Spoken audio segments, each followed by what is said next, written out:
Alors du coup, on a commencé à regarder nos systèmes, donc toujours couverts. Les plantes sont l'énergie de la terre, la paille au sol, la diversité, je peux la créer. Et puis on a testé des plantes géantes. Et puis là, on est un petit peu surpris quand même parce qu'il y a matière à travailler. Hein. C'est-à-dire que mon petit bonhomme qui est là, entre le sorgho qui est devant et le sorgho qui est derrière, le premier sorgho, c'est un sélectionné grain, d'accord, pour faire 100 quintaux. Donc en fait, le rendement, il est dans le grain, mais pas dans la paille. Et derrière, c'est sélectionné paille. Hein, donc c'est fait pour faire 25 tonnes de paille. D'accord ?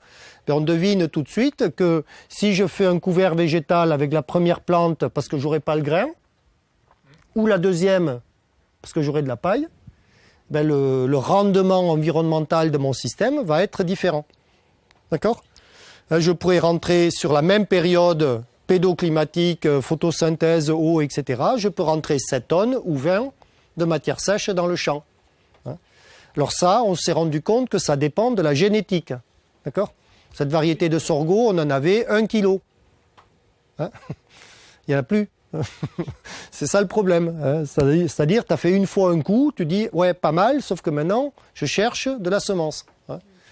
Et donc, il y a un vrai débat qu'il va falloir enclencher pour que les gars comprennent un petit peu qu'il va falloir s'occuper du végétal.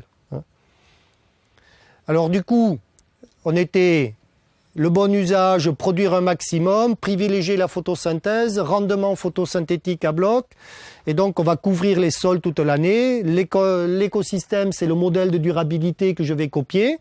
Je vais capter, intensifier la photosynthèse toute l'année, tout le temps, à bloc, à bloc, à bloc. Et ensuite, je deviens un manager de la matière organique. D'accord ? Et donc, je vais manager le sol et je vais manager le reste. Donc, on se rend compte que si on veut produire et protéger l'environnement, il faut rentrer dans un modèle de management particulier. Tout ce qui va sortir de votre débat, c'est que dès que je vais nourrir le sol avec du carbone, je vais travailler biodiversité, recyclage, d'accord ? Fertilité, environnement. Le sol, c'est l'environnement. D'accord ? Retenez ça. Et donc, mieux travailler avec le sol, mieux le gérer, c'est récupérer les problèmes environnementaux. Deuxième étape, donc la matière organique, en premier, elle doit aller dans le sol. D'accord ? En deuxième, je l'utilise pour l'alimentation humaine, parce que je vais quand même manger. Et puis s'il m'en reste, je préfère des fibres, des matériaux, ou alors de l'énergie, ou l'un et l'autre, et peut-être demain encore avec des sous-produits de la chimie verte, c'est-à-dire des bioplastiques, etc., parce que ça nous servirait quand même, hein, ça serait pas mal. Hein. Et donc, ça ne peut se passer, vous ne pouvez envoyer le raisonnement ici que si vous avez le rendement maximum du système végétal tout au long de l'année. C'est pas la culture principale, c'est la culture, plus après, donc l'été, l'hiver, le printemps, l'automne, il faut mettre en production le plus possible tout le temps. Donc c'est un vrai défi parce qu'avec les agriculteurs, on faisait pas ça, c'est la culture principale et rien. Hein. Et après, qu'est-ce qu'on fait ? On remet de la fertilisation et on y va.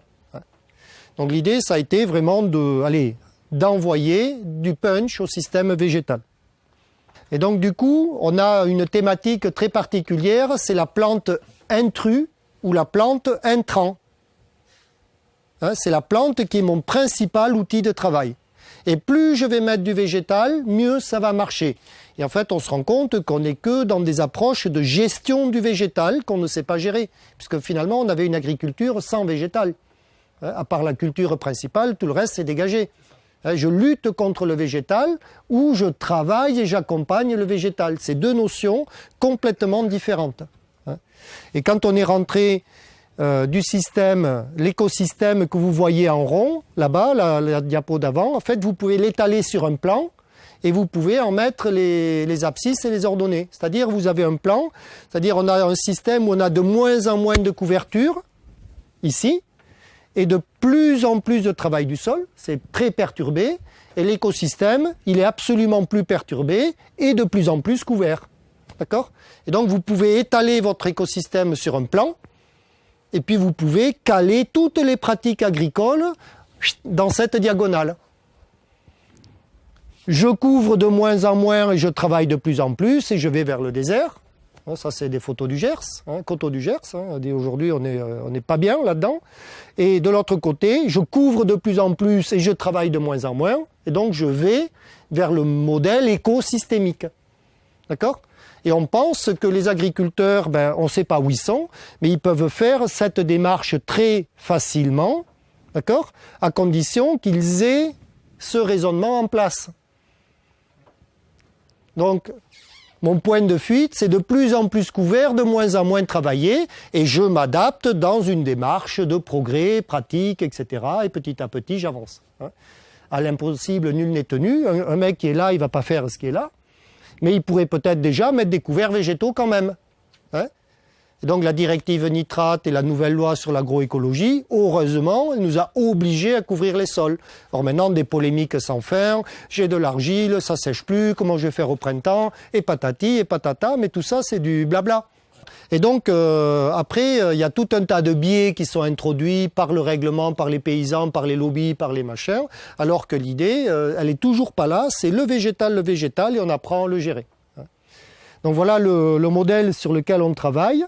Puis ce qu'il faut savoir, c'est que quand on est dans le sol, là, dans la bibliographie, on se rend compte que ici vous êtes les feuillus, les conifères, la forêt vierge, on va dire la steppe, la prairie et puis le désert, etc. Et on se rend compte que les systèmes européens, ils ont une chance énorme parce que la biodiversité du sol ici, elle est très élevée. On a 30 communautés biologiques, des grosses communautés biologiques vraiment différentes. Donc on a la chance de pouvoir avoir beaucoup de biodiversité au niveau des sols pour finalement donner de la robustesse à nos systèmes.